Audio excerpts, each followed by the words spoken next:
This PC game was purchased at gamersgate.com and has been captured using the Hauppauge HD PVR2. See the description for more details. Hello all you beautiful and sexy gamers out there, Tony here from the classicleague.com gaming and electronic podcast, and I'm back with some more gaming news.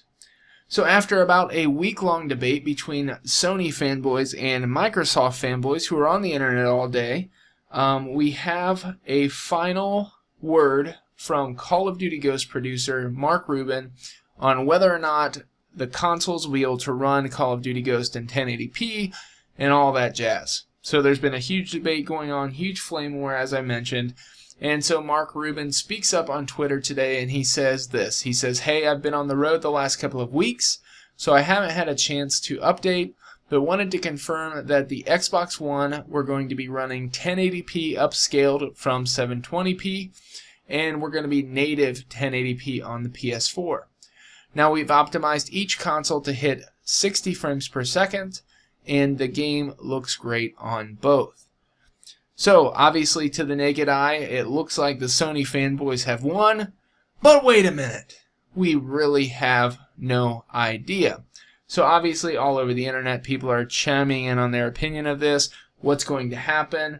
Is the Xbox One, does it suck? Is it horrible? Is the PlayStation 4 that much more powerful? And all these different things. And I just want to remind people of the tools that it takes to develop a game, especially when you're learning new hardware, especially when you're using brand new hardware on a multi-platform game. So Call of Duty Ghost just isn't coming out for the Xbox One, just isn't coming out for the PlayStation 4.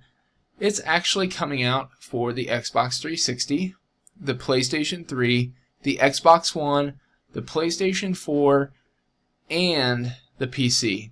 And to be honest, I don't even know if it's coming out for the Wii U, and I really don't care.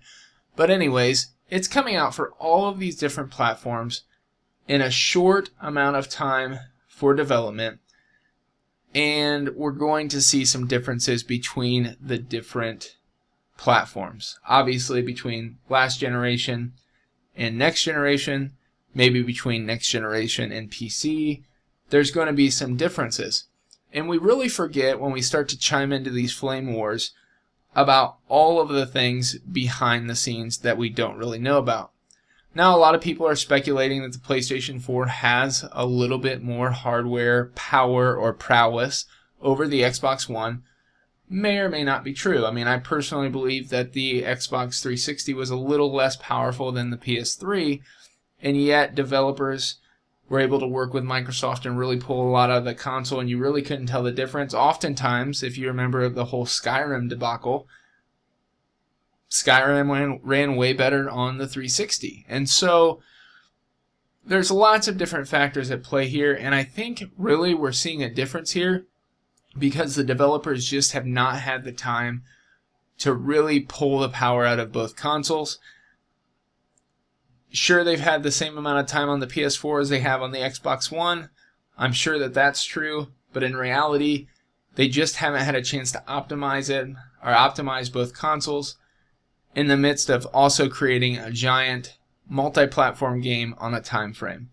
So really, I'm making this video to remind you that there are a lot more factors in play here than just simply one system being more powerful than the other.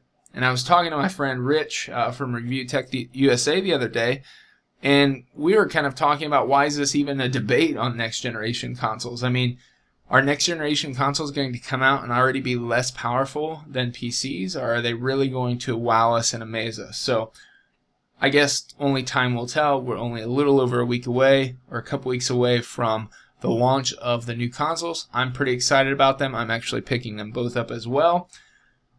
Just before you dive into those flame wars though, remember that there are other factors at play here, and just don't start spouting off with stupid opinions before you sit down and think about it.